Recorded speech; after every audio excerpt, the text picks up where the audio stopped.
NSS का परचम लेके आगे बढ़ते जाएंगे। श्रमेव जयते श्रमेव जयते श्रमेव जयते श्रमेव जयते।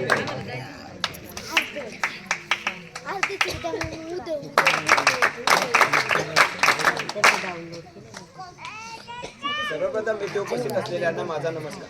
मी आशिष भुतरा। आम्ही Brian Maharashtra college of commerce Pune येथे एनएसएसचे विद्यार्थी आहोत। आम्ही या गावामध्ये 7 दिवसीय हिवाळी शिबिरासाठी आलो होतो। आम्ही 7 दिवस येथे राहिलो। तर आज एक छोटासा पथनाट्याचा कार्यक्रम आम्ही इथे करत आहोत आणि एक छोटासा पथनाट्य आम्ही तुमच्या सर्वांसमोर सादर करणार आहोत। आमच्या पथनाट्याचा विषय आहे आम्ही गावकरी। म्हणजे एक छोटंसं गाव, खेडेगाव, मागासलेलं गाव कसं एक आदर्श गाव म्हणून उदयास येतं, त्याचा इतिहास, त्याची कहाणी आम्ही तुमच्या सर्वांसमोर सादर करणार आहोत। चला तर मग सुरू करूया या नाटकाला। प्रसंग पहिला। काय यार ही कॉलेज लाईफ मस्तपैकी लेक्चर करायचे थोडेसे आणि मोकळ्या वेळात काय हवं ते करायचं। आज सुद्धा 2-3 लेक्चर करणार, मस्तपैकी मॅनिक्युअर पेडिक्युअर करणार। अरे व्हॉट्सअपवर मेसेज कुणाचा? लंगडे सरांचा। त्याचा रोजच मेसेज येत राहतो। उद्या असाइनमेंट सबमिशन आहे। बाप रे, माझी तर काहीच झाली नाही। मी काय करू आता? ते हाय ना टॉपर वरून त्याला फोन करते। हा बरं, तुझा असाइनमेंट झाली का रे माझी? नाही का, माझी नाही झाली असाइनमेंट। झाली नाही? तुला माहिती का उद्या तुला शिक्षा मिळेल? अरे नाही, ते आपला एनएसएस कॅम्प जाणार आहे, मी त्याचीच तयारी करतोय। एनएसएस कॅम्प तुला माहिती का तो कुठे जाणार आहे? तो खेडेगावात जाणार आहे। हा माहिती, आपल्या तिथे जाऊन शिकायला भेटणार, त्यासाठीच जायचं आपल्या तिथे। अरे पण काय शिकायला मिळणार आहे? 7 दिवस बिना सोयीचं तिथं राहायचंय आणि तिथं बिबट्या पण असतो म्हणे। हो, पण आपल्या त्या लोकांकडून खूप काही शिकायला भेटेल।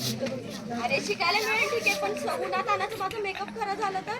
नाही, आपल्या सगळ्या खूप जाणार, तू फक्त एकटीच खाली येतो पण। बरं, पण माझं नक्की नाही। उद्या मी मम्मी पप्पाला विचारून तुला सांगते। हा ठीक आहे, चालते। पाहिलं का गावकऱ्यांनो, या शहरातील मुलांना वाटतं ना की आज सुद्धा जे गाव आहेत ना ते खेडेगाव आहेत, मागासलेले। पण हे ज्या गावामध्ये जाणार आहेत ते गाव खरंच खेडेगाव आहे, मागासलेले का त्या गावामध्ये एक बदल झालेला आहे ते आपल्याला पुढील प्रसंगामध्ये कळून येईल। चला तर मग सुरू करूया पुढच्या प्रसंगाला। प्रसंग दुसरा। अरे लवकर लवकर जॅकेट घाल। बाळांनो, आपण पोहोचलेलो आहोत। Yes sir. लवकर आवरा, एकच मिनिट सर। जॅकेट घाल वरून। बस मधून खाली तुमचं सामान सगळं खाली पाहिजे मला 5 मिनिटाच्या आतमध्ये। ओके सर, 2 आणि मिनिटात फ्रेश होऊन आले। लवकर लाईनीत उभा राहा। ओके सर, चल लवकर। 1 2 3 4 येतो का नाही? आलो सर। लाईनीत वरून उठ बशा काढायला लावीन, चटणीत राहायचं। हा, आपल्याला काय करायचं? गाव बघायला जायचं, समजलं? हो। उद्या श्रमदान करायचं, आज पहिला दिवस म्हणून गाव दर्शन करून आणतोय तुम्हाला। Okay sir. चला माझ्या माग। अरे बापरे, गाव आहे का काय रे? काय ते डोंगर, काय ते बिल्डिंग, सगळं एकदम ओकेच। अजून काही बघायचं? इकडे हेलिपॅड पण आहे, हेलिकॉप्टर उतरतं, हातीवरतून जाईल ना। हो, इकडे 2 करोडचं फक्त मंदिरच आहे। बापरे, 2 करोड तर माझ्याकडे पण नाही। अरे इथं झोपडीत सगळे एसी लावायचे हे पद्धत नाही, असं नका समजू की गाववाले मागे राहिले। गाववाले प्रगत झाले। 1 मिनिट, मला फोन आलाय जरा इम्पॉर्टंट आहे, बोलू नका। हा सर, हा हॅलो हॅलो,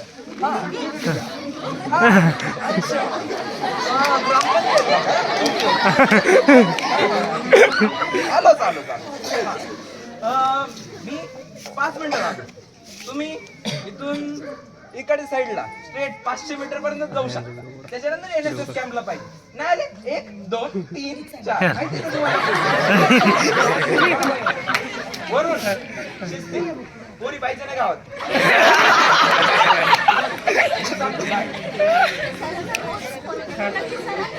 काय माहिती आपल्याला काय करायचं? मॅडमचा येतो फोन। आपण गाव फिरूया। एवढं मोठं गाव आहे, वाटतच नाही गाव आहे, दुसरं शहरच आहे। ताण लागली, थांब ना पाणी घेऊन तुला सांगितलं होतं ना बॉटल घेऊन ये म्हणून। अरे ते मी विसरलो। काय अरे, तू आता कुठे जायचं एवढ्या मोठ्या बंगल्यामध्ये? मी आजींना विचारू पाणी अरे नको, ती रागी दिसते, ती मारेल। विचारून बघू, मारते नाही का? लोक आले किडनॅप केलं तर?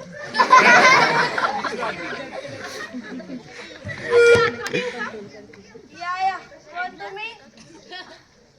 आजी, आम्ही पुण्यावरून आलो।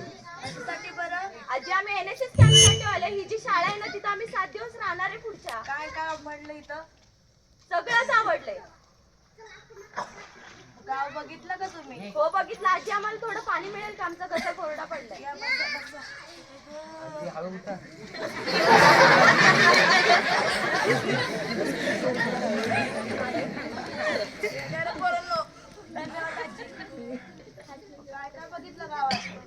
गाव नका शहर मला केवढं मोठे बिल्डिंग झाड सगळं बापरे एक नंबर आहे. ओके आवडलं की नाही? हो मग किती दिवस मुक्कामाला आले? 7 दिवस आजी सांगितलं ना.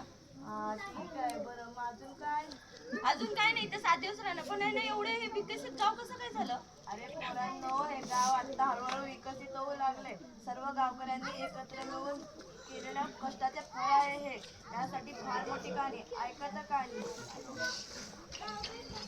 पाहिलं का गावकऱ्यांनो, यांना तर वाटत होतं की गाव आहे अविकसित, पण गाव तर खूप चांगलं गाव बनलं कसं, हे यामागे सुद्धा एक खूप मोठा इतिहास आहे, खूप मोठी कहाणी आहे. ती कहाणी आम्ही तुम्हाला सर्वांना इथे सर्वांसमोर दाखवतच आहोत. चला तर मग सुरू करूया पुढच्या प्रसंगाला. प्रसंग 3.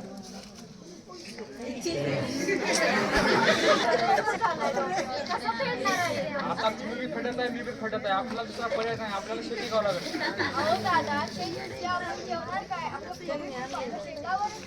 आता भविष्याचा विचार केला तर मग पुढे काय खाणार?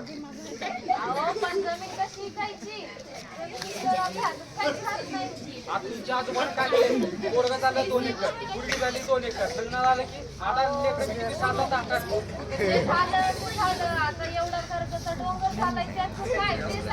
आता त्याच्या पैसे आपल्या 2 एकर तर 2 एकर खाणार. तुमचं सांगा, तुम्हाला काय सांगा.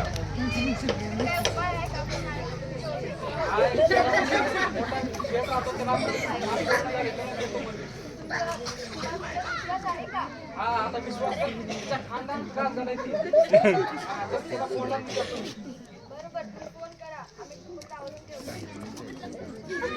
हॅलो, हा तुकाराम बोल ना. अरे आम्हाला शेती विकायचं होतं. शेती विकायचंय का तुला? हा हा मग येतो मी दुपारून. तुमच्याच गावाकडे आलेलो आहे मी. बरं बरं, गल्ली नंबर 2 मध्ये या. हा भेटू ना. नीट या. हा हा नीटच येतो. भेटलं बकरा आहे का त्याचं? काय हो दादा, काय म्हणले ते? त्याने येतो म्हणलं. बरं चालतंय. दुपारी 2 वाजेपर्यंत येतो म्हणल्यात.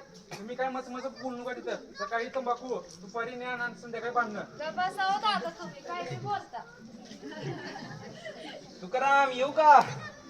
या सर मध्ये या. धन्यवाद. चहा घेणार का? हा चहा तर घ्या ना. ताई पोहे झाले असते तर लईच मस्त झाला असतं. त्याच्यावरती थोडं शेव एवढा पण टाका. तुकाराम मी ऐकलं आर्थिक परिस्थिती बिघडली तुमची. हा आता आम्हाला शेती विकायची बारी आली. आता शेत विकायची बारी आली. टेन्शन नका घेऊ, मी तुमच्या साथीची आहे ना. तुमच्यावर विश्वास ठेवलाय आता लास्ट. विश्वास ठेवा फक्त. हा. किती विकायची आहे? 2 एकर विकायची आम्हाला. 2 मध्ये काय होतं? किती आहे तुमची? 10 एकर आहे. 10 आहे. मला फॅक्टरी खोलायची आहे गावात. तुम्ही मला संधी देऊन टाका. आता तुमचं आम्हाला प्रोजेक्ट बघावं लागेल. प्रोजेक्ट काय बघायचा? सोडत नाही. हे बघा प्रोजेक्ट काय पहिलं बघायचा? पोहे खाऊन घ्या. खाल्ले भाई बस. हा. हा आता ऐका, प्रोजेक्ट काय बघायचं? फॅक्टरी खोलायची आहे मला. तर त्यासाठी मला लागते लय मोठी जमीन. तुम्ही 10 एकर देऊन टाका. माझं काम बी भागते. मी तुम्हाला हवा तो रेट देतो. तुमचं काय म्हणणं आहे? आता आम्ही तुम्हाला 10,000 रुपये दिले, तुम्ही मागून चुना लावल्यास नंतर जुना काय तुम्हाला नोकरी बी दिली. चला फॅक्टरीमध्ये. तर आता आम्ही तुम्हाला मग देऊ. मग आम्ही शेत देऊनच टाका. ताई तुम्हाला काय वाटतंय? बरोबर आहे का नाही? बघा शेठचं कुत्र बी आलं. सगळंच बरोबर आहे. सगळं जागेवर चालू आहे. तुम्ही जमीन देऊन टाका बरं. आता आम्ही तुम्हाला देऊन टाकू. आम्हाला नोकरी पाहिजे. नोकरी काय तुम्हाला समजा दिलं. वावर तुमच्या नावावर बस. हा चालते मग. तर घ्या तुमच्या. बाय.